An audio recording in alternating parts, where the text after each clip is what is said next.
ಇನ್ನು ಯಾವುದೇ ಹೋರಾಟ ಆಗಲಿ ಆ ಸ್ಥಳದಲ್ಲಿ ಸಭೆ ಮಾಡೋದಿಲ್ಲ, ಏನೇ ಇದ್ರೂ ವಿಧಾನಸೌಧದಲ್ಲೇ ಸರ್ವಪಕ್ಷ ಸಭೆ ಮಾಡಬೇಕಾಗಿರೋದು ಅಂತ ಹೇಳಿ ಬೆಂಗಳೂರಿನಲ್ಲಿ ಶಾಸಕ ಎಸ್ ಟಿ ಸೋಮಶೇಖರ್ ಅವರು ಹೇಳಿದ್ದಾರೆ. ವಿಧಾನಸೌಧದಲ್ಲೇ HDK ಮಾತಾಡ್ಲಿ, ಸಮಸ್ಯೆಯನ್ನ ಬಗೆಹರಿಸಿಕೊಳ್ಳಿ. ಹಾಗಾದ್ರೆ ಕುಮಾರಸ್ವಾಮಿ ನೈಸ್ ರಸ್ತೆ ಸಮಸ್ಯೆ ಯಾಕೆ ಬಗೆಹರಿಸಲಿಲ್ಲ? ಬಿಡದಿ ವಿಚಾರದ ಬಗ್ಗೆ ವಿಧಾನಸೌಧದಲ್ಲೇ ಕೂತು ಬಗೆಹರಿಸಬೇಕು, ಆ ಜಾಗಕ್ಕೆ ಹೋಗಿ ಚರ್ಚೆ ಮಾಡುವಂಥದ್ದಲ್ಲ ಅಂತ ಹೇಳಿ STS ಹೇಳಿದ್ದಾರೆ. ಇದುವರೆಗೂ ಯಾವುದೇ ಸ್ಟ್ರೈಕ್ ಆಗಲಿ, ಮತ್ತೊಂದಾಗಲಿ, ಪ್ರತಿಭಟನೆ ಆಗಲಿ, ಯಾರೂ ಕೂಡ ಆ ಏರಿಯಾದಲ್ಲಿ ಹೋಗಿ ಮೀಟಿಂಗ್ ಮಾಡ್ತಕ್ಕಂಥದ್ದು ಇದುವರೆಗೂ ಇಲ್ಲ. ಅದು ಕಾವೇರಿ ಇಶ್ಯೂ ಇರ್ಬೋದು, ಬೇರೆ ಬೇರೆ ಇಶ್ಯೂ ಇರ್ಬೋದು, ಎಲ್ಲ ಕೂಡ ವಿಧಾನಸೌಧದಲ್ಲೇ ಸರ್ವಪಕ್ಷ ಮೀಟಿಂಗ್ ಮಾಡ್ತಕ್ಕಂಥದ್ದು ಕೂಡ ವಿಧಾನಸೌಧದಲ್ಲೇ.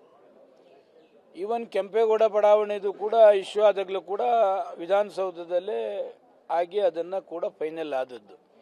ಅದಕ್ಕೆ ಬಿಡದಿಲ್ಲಿ ಹೋಗಿ ಮಾತಾಡೋದಕ್ಕಿಂತ ವಿಧಾನಸೌಧ ಇರ್ತದೆ, 5 ಜನ ಪ್ರತಿನಿಧಿಗಳು ಕುಳಿತು ಮಾತಾಡಿದ್ರೆ ಬಗೆಹರಿಸ್ಕೊಳ್ತಕ್ಕಂಥದ್ದು. ಎಲ್ಲ ರೈತರನ್ನ ಹಾಕ್ಕೊಂಡು ನೀವು ಬಗೆಹರಿಸ್ತಕ್ಕಂಥದ್ದು ಏನಾಗ್ತದೆ?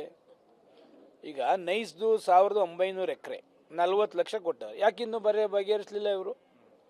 ಇವತ್ತು ಒಂದು 40 ಎಕರೆ ಟೌನ್ಶಿಪ್ ಕೊಟ್ಟಿದ್ದಾರಲ್ಲ, ಇವತ್ತು ಒಂದು ಎಕರೆಗೆ 6 ಕೋಟಿ ಹೋಗ್ತದೆ. ನೈಸರು 40 ಲಕ್ಷ ಕೊಡ್ತಿದ್ದಾರೆ, ಅದನ್ನೇ ಯಾಕೆ ಬಗೆಹರಿಸಲಿಲ್ಲ?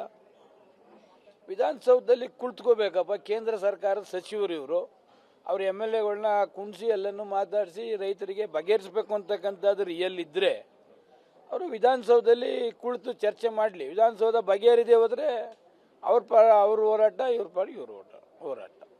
ಇದುವರೆಗೂ